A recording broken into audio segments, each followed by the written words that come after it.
As I've said all the time, I mean, look, there's a lot of bands. Aaron Lewis, lead singer of Stained, has announced a solo tour. It'll be acoustic. It's called Frayed at Both Ends. That's what they're calling the tour.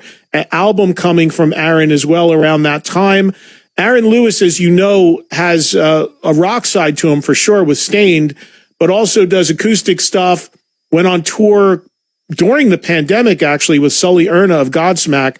They did a co-headline drive-in tour where they performed together acoustically. Aaron also has a career as a country artist. He has a great deal of success in the country music space as well, which I believe this tour musically is going to lean towards a little bit. It starts January 14th in Iowa and runs all the way through April 23rd, wrapping up in Connecticut, not far, of course, from where Aaron resides. So you always notice that on a lot of bands touring, they try to strategically, the last date of the tour is usually somewhere close to where they live or are from for convenience, and it's a nice marker that they're home. I plan to go see Rival Sons on Saturday in Anaheim, California at House of Blues, which they're also going to stream that show, I found out. And they are from that area. So that's, of course, a nice way to end a hometown gig, so to speak.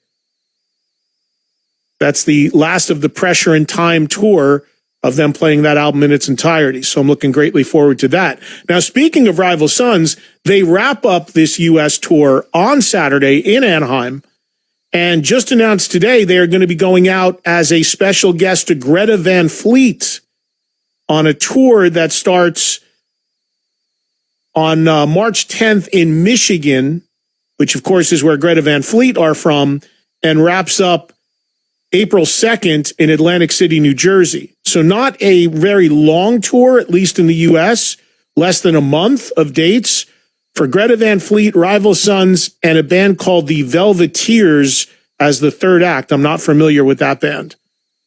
Then afterwards, this package goes overseas and plays throughout Europe after a short break after they wrap up in the U.S. So less than a month worth of dates in the U.S. before the tour goes overseas, which hopefully it will be able to do, given, again, restrictions in various countries. I'm, every day hearing from people about bands that are based in other countries or trying to get here from other countries.